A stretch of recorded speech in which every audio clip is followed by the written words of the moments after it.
नमस्कार, किरण होम क्रिएशनमध्ये आपले स्वागत. आजच्या व्हिडिओमध्ये अधिक मासातील 33 पदराची कृष्ण विष्णू वात करू. त्याकरिता अगोदर कापूस निवडायचा. कापसामधून सरकी बाजूला करायची. एवढा कापूस निवडून घेतला. कापूस पिंजून घ्यायचा. कापूस पिंजून डाव्या हातामध्ये ठेवायचा. आता वसा काढायचा. याला थोडं समोर ओढायचा. ओढला की बोटांना रांगोळी घासायची. तर्जनी व अंगठ्याच्या साहाय्याने पीळ द्यायची. पीळ दिली की डाव्या हाताचे बोट थोडे सैल करून उजव्या हाताने वसा ओढायचा. पीळ द्यायची. उजव्या हाताने वसा ओढायचा. डाव्या हाताचे बोट सैल करायचे. वसा ओढल्यानंतर पीळ पडताना दिसते. हा वसा मोठा झाला एवढा हातात मावत नाही तर बोटाला वसा गुंडाळायचा. मध्ये जाड आहे त्याला पीळ द्यायची. वसा व्यवस्थित करायचा. वसा आगपेटीला गुंडाळायचा. लोटीला पण गुंडाळता येतो किंवा बॉलही करता येतो. वसा वाढवायचा. कापूस वस्यावर ठेवायचा. बोटांना रांगोळी घासायची. थोडं समोर ओढून पिळी द्यायची. वसा वाढवायचा. वसा गुंडाळायचा. मी एवढा वसा काढून घेतला. आता 33 पदराची अधिक कृष्ण वात करायची. 3-3 पदराच्या 11 वाती करायच्या. तर्जनी व अंगठा मध्ये वसा पकडायचा. करंगळीपर्यंत 1 पदर, 2, इथे 3. वसा तोडायचा. वस्याला पिळी द्यायची. अशा 11 वाती करायच्या म्हणजे 33 पदर होतात. ही वात आहे याच्याच एवढी लांब घ्यायची. करंगळीपर्यंत 1, इथे 2 आणि 3. वसा तोडायचा. वातीला पिळी द्यायची. अशा 11 वाती करायच्या. वाती बघू. 3, 6, 9 आणि 2, 11. आता अधिक मासातील कृष्ण वात करायची. याकरिता ही वात आहे याचे 2 टोक जवळ जवळ करायचे. 1. याचप्रमाणे बाकीच्या वाती घ्यायच्या.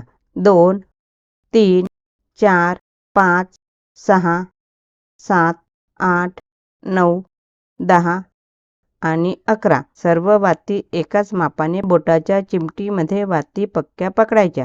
हे 33 पदर झाले. हे इकडे बाहेरचे टोक आहे. इथे हे कच्चे सूत बांधायचे किंवा वसा पक्का काढून बांधता येतं. गाठ पाडायची. या वाती आहे या पसरवून घ्यायच्या. फुलासारखे छान दिसते. मोकळ्या करायच्या. या दांडीला दूध व कापूस लावून पिळी द्यायची. दांडी व्यवस्थित करायची म्हणजे वात व्यवस्थित जळते, तेवत राहते. पाकळ्या व्यवस्थित करून घ्यायच्या. ही 33 पदराची अधिक महिन्यातील कृष्ण वात तयार झाली. वसा काढणे जमत नसेल तर हे असे कच्चे सूत वापरून वाती करता येतं. तसं करणं जमत नसेल तर बाजारात रेडीमेड वाती मिळतात. याच्या सुद्धा करता येतात. कारण या वातीला 3च पदर आहे. ही वात उकलून दाखविते. ही बघा एवढी लांब आहे. 1 पदर, 2, 3. दोनही वाती बघू. लांबी सारखीच आहे. ही रेडीमेड वात आहे. वसा काढून करणे शक्य नसेल तर अशा वाती घ्यायच्या. 3, 6, 9 आणि 2, 11. रेडीमेड वातीची कृष्ण वात झटपट तयार होते. हे 2 टोक एकमेकांना जोडायचे. 1, 2. दोनही टोक जवळ घ्यायचे. 3, 4, 5, 6, 7, 8, 9, 10 आणि 1, 11. वाती एकावर एक व्यवस्थित ठेवायच्या. इथे हे कच्चे सूत बांधायचे किंवा वसा काढूनही बांधता येतो. ही वात केली त्याचप्रमाणे ही वात करायची. सूत तोडून घ्यायचे. वातीला दूध व थोडा कापूस लावायचा. दांडी छान व्यवस्थित करायची. वात सोकल्यानंतरच तुपामध्ये भिजवायची. या पाकळ्या व्यवस्थित करायच्या म्हणजे पाकळ्या दिसायला फुलासारख्या सुंदर दिसतात. फूल सुंदर दिसतं. याला थोडं हळद कुंकू लावायचे. अगोदर हळद 1 पाकळी सोडून लावायची.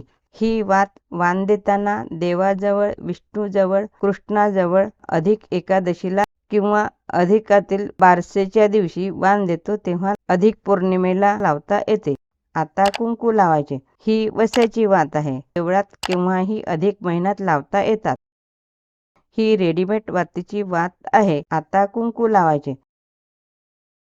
दांडीला पण हळद कुंकू लावायचे. दोनही फुलाला हळद कुंकू लावायचे. ही आपली 33 पदराची अधिक मासातील कृष्ण वात तयार झाली. ही वस्याची वात आहे. ही रेडीमेड वातीची वात आहे. ही आपली 33 पदराची विष्णू वात तयार झाली.